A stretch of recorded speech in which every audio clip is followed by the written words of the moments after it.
ఒకరోజు నేను ట్రైన్లో కాకినాడ నుంచి హైదరాబాద్కి వస్తున్న మీటింగ్ ముగించుకొని, సో ఆ ముగించుకుని వస్తున్నప్పుడు నేను వస్తున్న ట్రైన్లోనే ఒక సీనియర్ కమీడియన్, అందరికి నాకు తెలిసి సినిమాలు చూసిన లేకపోతే కామెడీ బిట్స్ చూసిన చాలామందికి ఆ వ్యక్తి తెలుసు. ఆయన పేరు చెప్తే మీరు ఈజీగా గుర్తుపడతారు.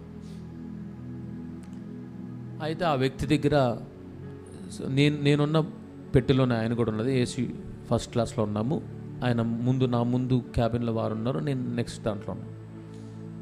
సో నేను డిన్నర్ చేద్దామని హ్యాండ్ వాష్ చేసుకుని వస్తున్నప్పుడు అందరూ ఆయన దగ్గరికి వెళ్ళి గుమ్మికోడి సెల్ఫీలు ఇలా దిగుతుంటే నేను అలా వెళ్ళి చేయి కడుక్కుని ఇలా వచ్చేసాను. నేను ఫోటో దిగలేదు, ఆ వ్యక్తిని సరిగ్గా చూడలేదు, అది పట్టించుకోలేను. నా వంతు నేను వచ్చేసాను. తర్వాత తిని మరలా హ్యాండ్ వాష్ చేసుకుందామని వెళ్ళగానే వెళ్తున్నప్పుడు ఆయన నన్ను చూశాడు. మళ్ళీ వెళ్ళాను, మళ్ళీ కడుక్కున్నాను, మళ్ళీ వచ్చేసాను. పట్టించుకోలేను నేను. ఆయనకి ఏమైపోయిందంటే ఈగో హర్ట్ అయిపోయింది. ఏంటి అందరు నా దగ్గరికి వచ్చి సెల్ఫీలు ఫొటోస్ ఇంత చేస్తుంటే ఈయనెవరు ఇలా, అసలు ఆయనను పిలవండి ఒకసారి తీసుకురండి అని అంటే, వారిలో ఉన్న ఒక వ్యక్తి ఆయన వచ్చి, sorry if you don't mind, పలానా వ్యక్తి వాళ్ళని కలవాలంటున్నారంట. సరే అని వెళ్ళా అక్కడికి.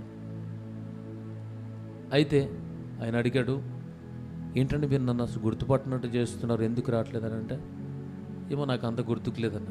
ఎందుకు మీరు నన్ను చూడలేదు, నేను ప్రతిరోజు ప్రతి దగ్గర ఎక్కడో ఒకటి కనిపిస్తా కదా అని అంటే, ఏమో అండి నాకు తెలియదు.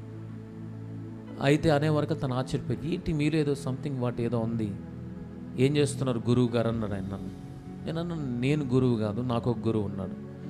సో నేను ఆ గురువుని పరిచయం చేస్తాను. నేను పలానా సేవకునండి, దేవుని పని చేస్తున్నట్టే. చిన్న వయసు, ఎంత చిన్న వయసులో మీరు ఇలాంటి పని చేస్తున్నారా?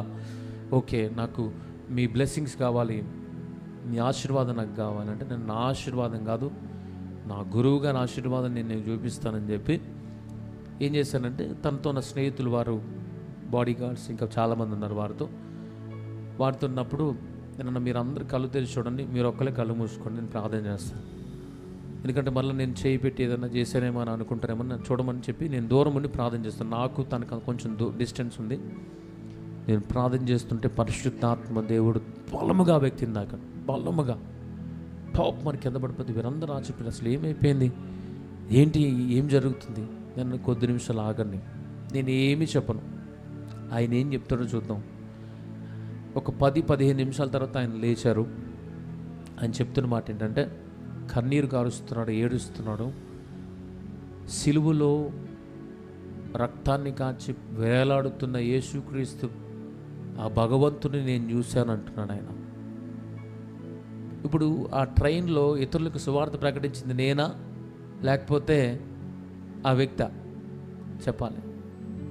అక్కడ నేను అదే ట్రైన్లో అందరికీ పత్రికలు కొన్ని తీసుకెళ్ళి ఒక్కొక్కరికి ఇచ్చుకుంటా కూడా చెప్పొచ్చు, కాదని నేను అనను. ఎవరు చెప్తే ఎవరు వినాలో దేవుడికి తెలుసు. ఆయనకి చేతి నిండా అన్నున్నాయి, ఒంటి నిండా అన్నున్నాయి, ముగించుకుని వస్తున్నాడు, వెళ్తున్నాడు షూటింగ్కి. ఆయన చెప్తున్న సిలువలో వేలాడుతున్న యేసుక్రీస్తు భగవంతుని నేను చూశానని కన్నీరు గారుస్తుంటే చుట్టూ వారు ఆశ్చర్యపోయారు. ఆ రాత్రి ఆయనకి నిద్ర పట్ల. నెక్స్ట్ డే మార్నింగ్ నేనున్న దగ్గరికి వచ్చి, ఇంకొద్ది నిమిషాలు మేము ట్రైన్ దిగాలి. నేనున్న ప్లేస్కి వచ్చి నన్ను లేపి, నేను అప్పటికి లేచాను. గురువుగారు మీరు ఎక్కడుంటారు చెప్పండి, నేను నా కార్లో డ్రాప్ చేస్తా, లేకుంటే మా ఇండస్ట్రీలో చాలామంది స్ట్రగుల్స్లో ఉన్నారు, మీరు రావాలి, మీరు ప్రార్థించాలి, వారి బ్రతుకులు మార్చబడతాయి. నాకు నమ్మకం ఉంది, ఏదో శక్తి మీలో ఉంది, ఆ శక్తి మామూలు శక్తి కాదు. మీకు అర్థమవుతుందా? అందుకే సువార్త అనేది జ్ఞానముతో కంటే ఎక్కువగా పరిశుద్ధాత్మతో మనం చేయగలిగితే ఎవరిని ఎక్కడ ఎలా పట్టుకోవాలని పట్టుకోవడం ప్రారంభిస్తాం. హల్లెలూయా, హల్లెలూయా.